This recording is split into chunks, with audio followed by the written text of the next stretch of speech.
Hi friends, welcome back to study classes. तो एक बार आपका फिर से स्वागत है हमारी 5 मिनट सीरीज में। और आपके साथ आज जो टॉपिक डिस्कस करने वाले हैं वो है जी मेज़ेनाइन फाइनेंसिंग।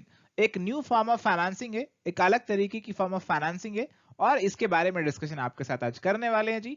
तो आइए अपने डिस्कशन को स्टार्ट करते हैं। तो माय डियर फ्रेंड्स, आगे बढ़ने से पहले एक बार जल्दी से आपको हमारे कोर्सेज के बारे में भी बता देते हैं। तो पेपर 1 जो कि जनरल पेपर है, उसके लिए हमारे पास है मिनी कॉम्बो पैक और कंप्लीट कोर्स। पेपर 2 कॉमर्स और मैनेजमेंट के लिए हमारे पास है free unit snapshot notes, unit wise explain past papers, practical units का course, computer based test series और पेपर 2 का कंप्लीट कोर्स। पेपर 1 और पेपर 2 दोनों का कोर्स आप एक साथ भी परचेज कर सकते हैं एट अ डिस्काउंटेड प्राइस।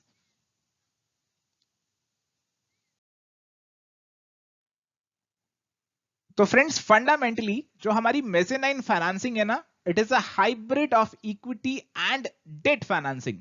तो इक्विटी और डेट दोनों के कुछ कुछ फीचर्स आपको देखने को मिलेंगे। इन दोनों को हमने कंबाइन कर दिया, एक पैकेट में डाल दिया और इस पैकेट का नाम रख दिया मेज़ेनाइन फाइनेंसिंग। सर, क्या होता है इसके अंदर? इक्विटी तो हम समझते हैं, समझते हो ना इक्विटी क्या है? इक्विटी मतलब है कंपनी के ओनर, जो कि कंपनी के ओनर हैं, कंपनी के प्रॉफिट में हिस्सा वो ले रहे हैं।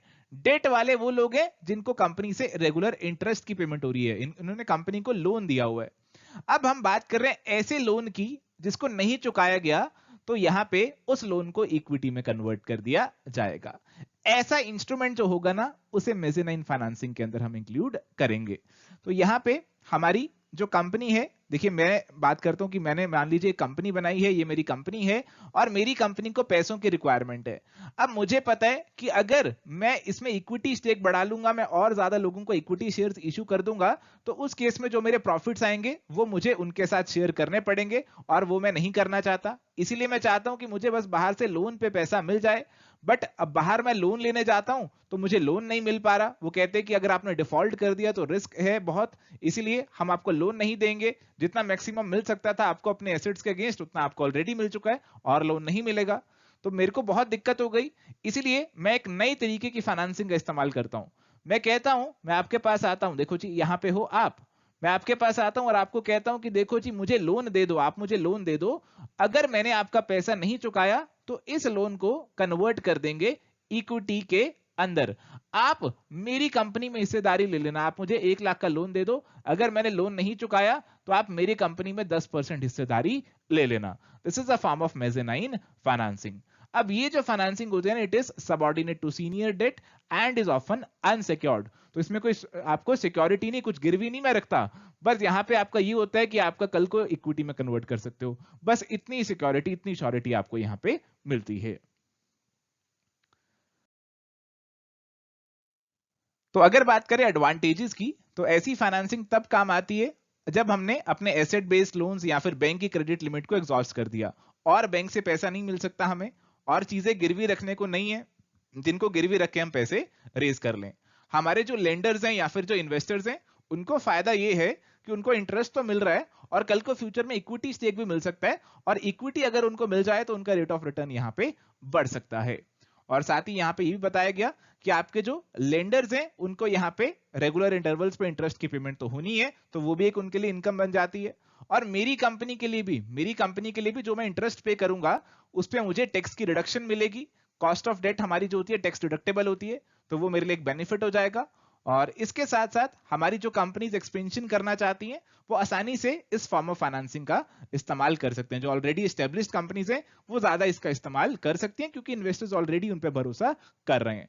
जो स्टार्टअप है या अर्ली फेज कंपनीज है, वो इसका इस्तेमाल कम करती हैं और उनको ज्यादा इसका इस्तेमाल करने से फाइनेंसिंग भी नहीं मिल पाती, क्योंकि उनकी ऑलरेडी मार्केट में कोई ज्यादा अच्छी अभी क्रेडिबिलिटी नहीं बनी होती। चलिए यहां पे एक लेते हैं एग्जांपल ऑफ मेज़ेनाइन फाइनेंसिंग।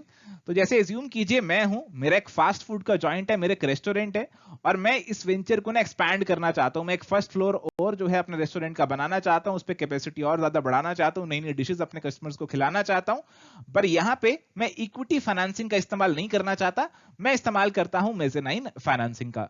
तो यहां पे मैं आता हूं आपके पास, आप मुझे कहते हैं ठीक है जी आपको फाइनेंस प्रोवाइड यहां पे करा देंगे, और यहां पे हमारी ये शर्तें हैं, ये टर्म्स एंड कंडीशंस हैं, आप इनको एग्री कर जाइए। मैंने कहा ठीक है जी, अगर मैंने आपका लोन नहीं चुकाया तो आप कल को मेरी कंपनी में इक्विटी स्टेक ले लेना। तो मैंने आपसे 5 लाख का लोन लिया, आपको दिखाया कि मैं लोन रीपे कर सकता हूं, मेरी इतनी कैपेबिलिटी है, बट कल को मैंने जो फर्स्ट फ्लोर बनाया था वो नहीं चला, मेरा काम नहीं चला, तो इस केस में क्या होगा? इस केस में आप मेरे बिजनेस की इक्विटी ले लेंगे। तो आप क्या कर लेंगे? मेरे बिजनेस में 5 लाख का इक्विटी स्टेक जो है, जो भी परसेंटेज बन रहा होगा प्रोपोर्शनेट, वो आप एक्वायर कर लेंगे और उस इक्विटी स्टेक को सेल ऑफ करके आप अपना पैसा यहां पे रिकवर कर लेंगे। तो आप देख सकते हैं कि यहां पे मेरे लिए एक रिस्क भी इन्वॉल्व है कि कल को मेरे बिजनेस में आप हिस्सेदार बन के मेरा बिजनेस बेच डालेंगे, तो मेरे लिए एक हाई रिस्क भी यहां पे इन्वॉल्व रहता है। तो इसीलिए एक इसका शॉर्टकमिंग या फिर डिसएडवांटेज भी बन जाता है।